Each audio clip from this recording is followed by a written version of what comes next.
Please welcome to the Capital Evening Show star of the new movie, The Electric State, which is out now on Netflix. Millie Bobby Brown is here. Hello. Oh, Millie, good to see you again. Welcome. Thank you. Thank you for having me back. I'm loving the new movie. I'm very excited to chat all about it. Have you seen the full finished movie yet? Have you got a chance to watch it? Yes. Yeah, I've watched it, I think, probably 4 times now. Okay. Because I'm sitting through the premieres. Right. So. Yeah, because sometimes, and I didn't know this, but sometimes film stars, you arrive to the premiere, you do the red carpet, you do the interviews, and then you sneak out the back door. Yeah. Well, I mean, I get that too. You know, watching a movie over and over of your face can be quite taxing. It's a lot. I watch it, I only sit through it when my family are there. Oh, nice. And they want to watch it. Oh, lovely. Yeah. I watched it the other day, Millie. I really, really loved it. It's so fun. It's so fun. It's a good, proper adventure movie. Mm-hmm. It's a bit of escapism. Yeah. You're incredible in it. The rest of the cast amazing as well. I loved all the robots. I'm going to try and sum it up. So it's set in the 90s, but it's in a world where humans all wear these VR things. Neurocasters. Neurocasters is what they're called. And we've gone to war with the robots in the past. They've been put in this exclusion zone. Your character, Michelle, teams up with Chris Pratt's character to find your brother who's missing. He's very clever and he has a very important part to play in this Neurocaster world. The VR headsets, everyone's running around with them. There's fighting, there's crazy robots. There's a lot going on. A lot of it, I imagine, is CGI, Millie. Yeah. So at the end of each day, are you like, I've got no idea what this is going to look like? Well, the Russos did an amazing job. They showed us everything before we actually filmed. So we would have these amazing the only way I can kind of describe it is like commercials. It was like they would show us what we were filming that day. They actually animated it beforehand. So we would know what robots we were working with, interacting with. And then we had these mocap actors that would replicate the robots' voices, movements, everything about the robots. So it felt like we were working with robots. Yeah, so you did have an idea of how it was all going to turn out. See, in my head, it was people in like green morph suits with all the dots on them. And you're like, I don't know who I'm talking to here. Yeah, they were in black morph suits with the dots on them, but they acted like robots. So I had an amazing mocap actor called Devon who played Cosmo, who I interact with the majority of the film, and I had such an amazing connection and loved working with her. Oh my word. See, I really want to see the behind the scenes footage, but also I don't want it to ruin it. I know.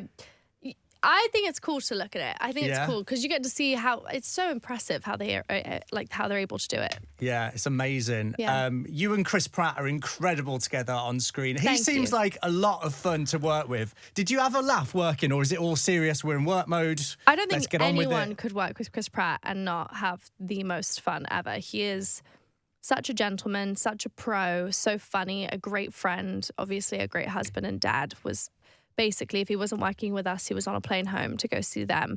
But just a great guy to work with. I was very lucky. Yeah. Mm-hmm. Oh, amazing. I love that. Yeah. I heard, Millie, and I don't know if this is true or just some mad rumour, that you bought farm animals with you onto the set because, of course, you live on a farm for most of the year. Yeah. Is it true? Well, yeah. I mean, obviously, my preference isn't to bring my farm animals to set. My preference is to keep them on the farm because they love the farm. But I have babies sometimes. So what happens is I'm bottle feeding them. I get a lot of rescue farm animals. So sometimes I bought my horse, but because I really wanted a horse. But I didn't realize that rescuing farm animals was also a thing because I rescue a lot of dogs. So I'm taking these goats off the side of the street, goats that have been left abandoned, sheep that have been left abandoned. So they come to my farm, donkeys that have been bullied out of their herds, like things like that. I have a lot of ponies that have been bullied out of their herds, been left. So this is making me really sad. I didn't know that ponies could get bullied. Yeah. Goats by the side of the road. Yeah, it's really sad. Thelma and Louise were left on the side of the road, and Thelma and Louise are my babies. I love them so much. So I would have these baby goats and kids, and I would have lamb and lambs, and they would basically just come to set, and I'd have to feed them every 4 hours via bottle. And so they'd be like, "Oh, Millie, we need you on set," and I'd be like, I need the baby to finish the bottle, and then I'll be there. And then I burp as well, and then take her for a walk. So I had Eminem on set with me, because all my goats are named after rappers. So Okay, I have run me through the names. Eminem, Cardi B, Yeah. Slick Rick, Biggie Smalls. Sure. And then Thelma and Louise, I just came up with them because they were on the side of the road, so they're kind of like thick as thieves together. So I called them Thelma and Louise. All my donkeys and horses and ponies are named after bee names, so like Barnaby, Bessie, Betty, Bernard. The horse is Frank. He's very serious.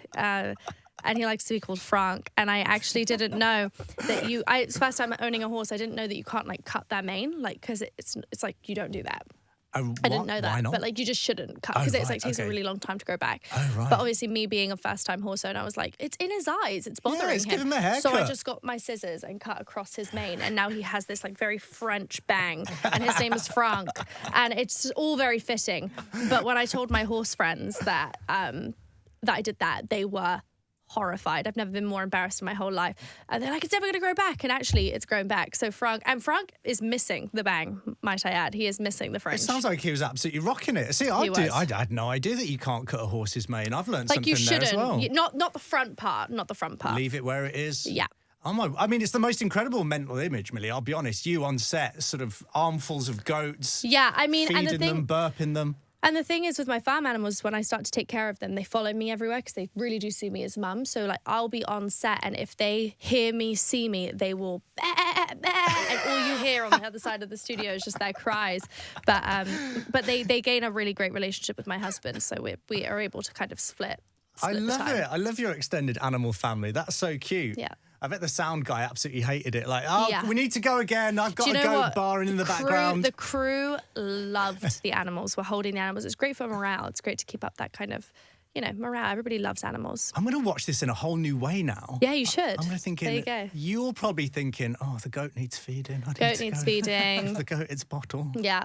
The robots are incredible. We'll run through them. There's the magician robots. There's a robot that cuts hair that's like one of those hairdryer things, which I loved. There's vending machines. If you could pick a robot, Millie, to accompany you just in life, to do stuff for you, what kind of robot would you like? I think, again, one to like help me with my animals. I hate to be like that, but yes. I don't really want robots around me just like ever, like, because I'd rather do things myself or have humans help. Yeah.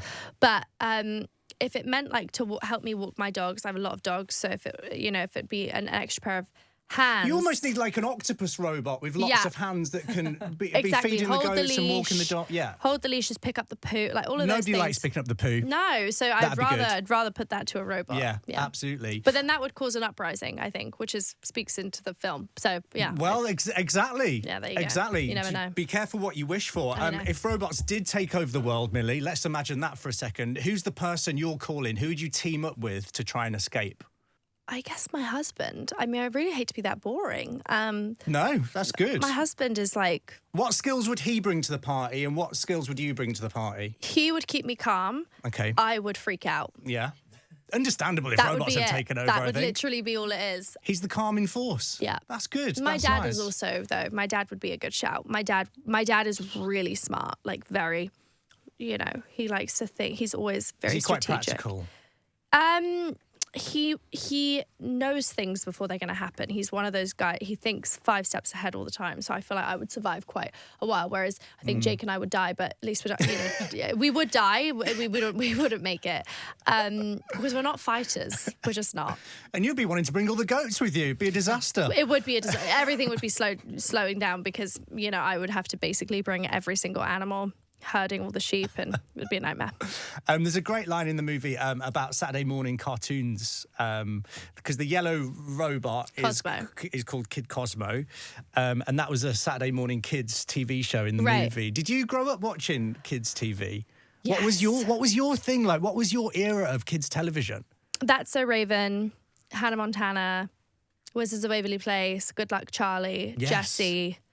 I could literally go on. Oh my You know word. what I'm talking about. Yeah. Iconic. I'm probably too old, unfortunately. What were you watching? I was watching The Queen's Nose, which is about a magic 50p piece, and when you rubbed its nose, you got wishes. Cool. Bernard's Watch, where this guy called Bernard who had a watch, and when you stopped the stopwatch, it stopped time so you could do whatever you wanted. This is cool. I love this for you. Yeah, let's bring it back. Let's bring it back on Netflix. Yeah, there we go.